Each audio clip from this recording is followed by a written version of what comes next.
మన దేవుడు భూమి మీదను పరలోకమందును ఆయన ఎల్లప్పుడూ కూడా సమృద్ధి అయిన వాడు.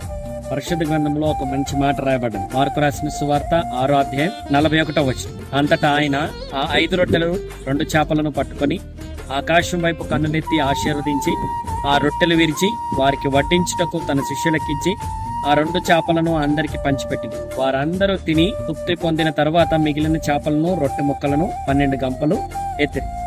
5 రొట్టెలు 2 చేపలు యేసు ప్రభు తాను ముందు కూర్చున్న ప్రజలందరికీ కూడా 5,000 మందికి పంచాడు. మనకు ఒక ప్రశ్న రావచ్చు, అంతమందికి ఆ రొట్టెలు ఆ చేపలు ఎలా సరిపోతాయి అని.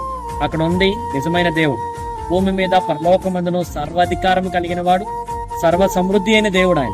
ఆయన ఏదైనా చేయడానికి సమర్థుడైన దేవుడు.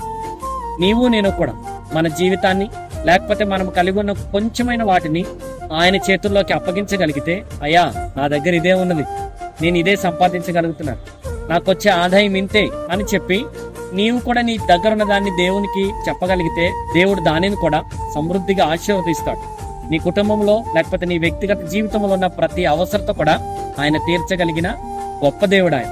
అందుకనే ఆయన సమృద్ధి అయిన దేవుడు. నీవు నేను కూడా ఆయన చేతుల్లో ఉందాం. మన జీవితాలు కూడా ఆయన చేతుల్లో ఉంటే మనల్ని కూడా ఆయన ఆశీర్వదించి అనేక మందికి మనల్ని దీవెనకరముగా ఆశీర్వాదకరముగా చేయగలిగిన గొప్ప దేవుడు ఆయన. దేవుడు మనలను మన కుటుంబాలను దీవించును.